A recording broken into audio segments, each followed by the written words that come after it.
Բարև ձեզ։ Ես Լուսինե Հարությունյանն եմ, ներկայացնում եմ Քարհանյան օնլայն դպրոցը։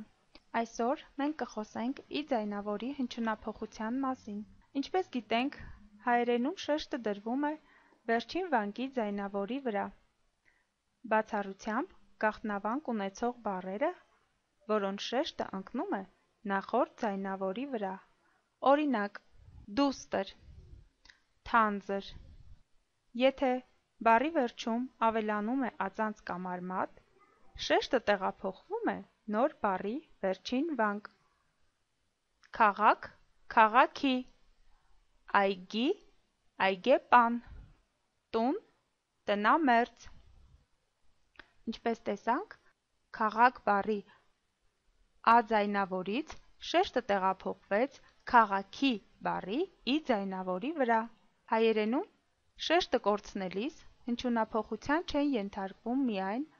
ա և ո ձայնավորները։ ի, ու,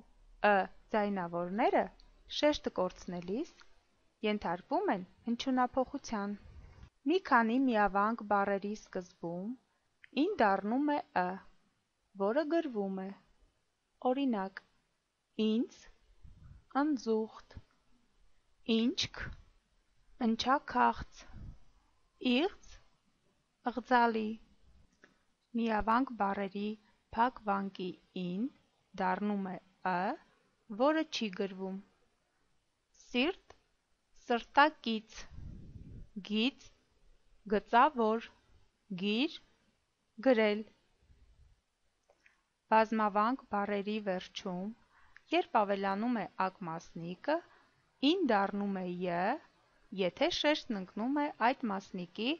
ա ձայնավորի վրա։ Որդի և ակ, որդյակ,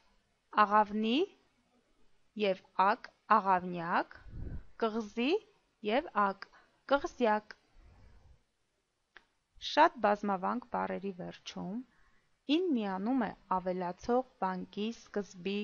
անշեշտ ա ձայնավորին և դառնում է, գրվում է ե։ Օրինակ՝ որդի բառին ա հոդակապի օգնությամբ, երբ ավելանում է սեր բառը, կարդացվում և գրվում է որդեսեր։ Այգի բառին, երբ ա հոդակապի օգնությամբ ավելանում է պան բառը, դառնում է այգեպան։ Ինչպես տեսնում ենք, ին դառնում է, գրում ենք ե տառով։ Ոսկի, ոսկեզոծ։ Բառավերջի ին ձայնավորից առաջ երբեմն ընկնում է, երբեմն պահպանվում։ Ոսկի, երիս, ոսկերիս։ Այս դեպքում ոսկի բառի բառավերջի ին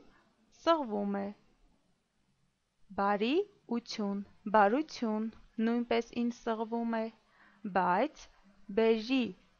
և ություն, բեժիություն։ Ինչպես տեսնում ենք, այստեղ ին պահպանվում է։ Գյուղացի, ական, գյուղացիական, այստեղ նույնպես ին պահպանվում է։ Այսօր այսքանը։